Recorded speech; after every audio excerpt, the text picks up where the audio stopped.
Friend is a strange word to me.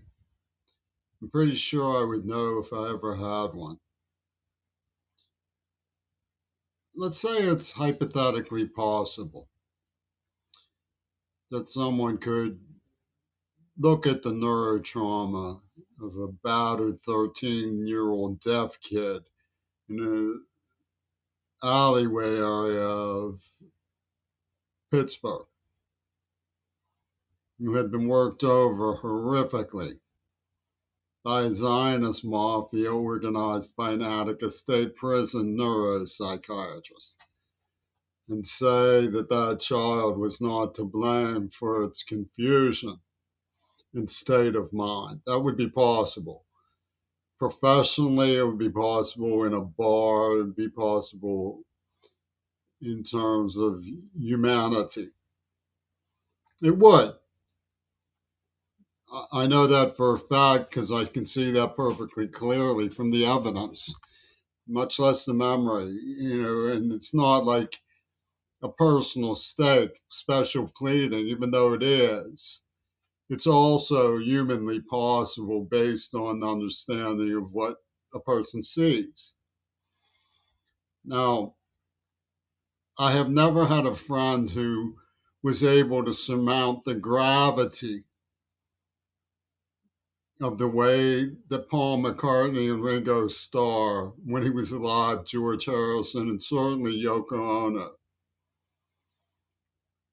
made special claim to hatred for me.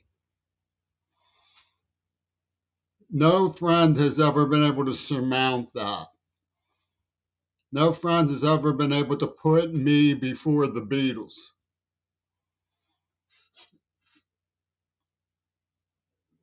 The Beatles' entourage, which included the bully pulpit of Genesis and King Crimson, pretended to be my friends. Nobody has ever, of all the people who have made plastic venom of dialectical argumentation based on Seattle politics, about grabbing small business proceeds at the point of a gun and saying that's just desserts because of our race racket or academic field of intelligence or so on and so forth, has ever, over the postcard, has ever wondered what the tape I made was.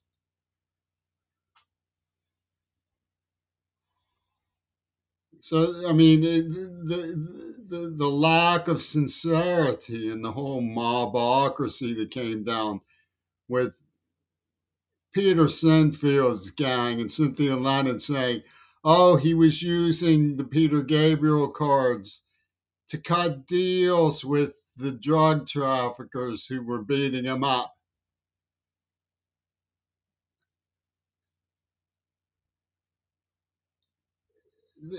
All it was I had a situation where I had an open house. I was living in a rooming facility, and when my mail came, I showed people the stuff. They were walking off of my stamp collection. It's never occurred to any of these people that maybe I was just being disrespected because they had gotten so much fun out of beating me up when I was growing up that they couldn't stop themselves. Now, when you look at the John Lennon business, I, I had nothing to do with any of that. But Mel Gibson gets under the hood, says, we know we implanted a neuroplasm, so let's get him real stoked up with the beauty of Rosa, and then he'll lose her, and we'll smush a fetus image in his face that's recognizably one of his own. And this will set the heart rate up, and we can transplant the trauma of this Hollywood incident and make him feel it, really, really feel it. Now, the people who are capable of doing that were capable of coming up with Star Trek stories like a guy who pretended to be someone Spock admired, going, Spock, Spock, help me, Spock.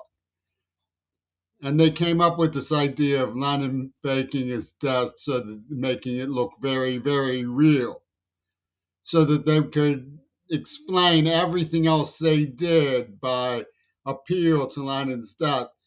And when they obliterate Gaza, the script was written by Gail Bursman, and her partner was conspicuously Leslie Katz, who was a friend of John Schulman.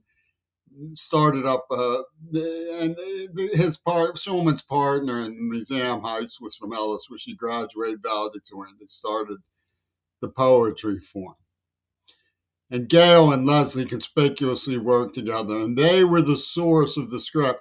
But they're allies of Yoko Ono and Paul McCartney, see, because of this bigger idea.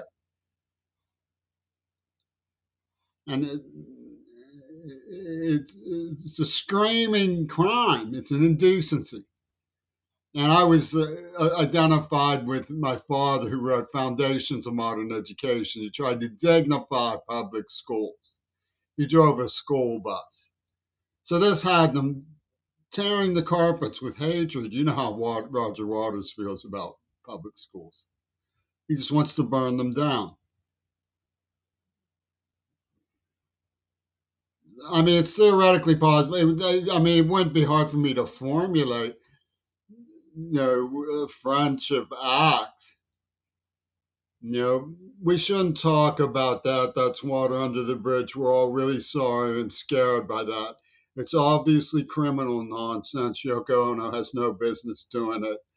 If you ever want to read us one of your poems, that would be nice.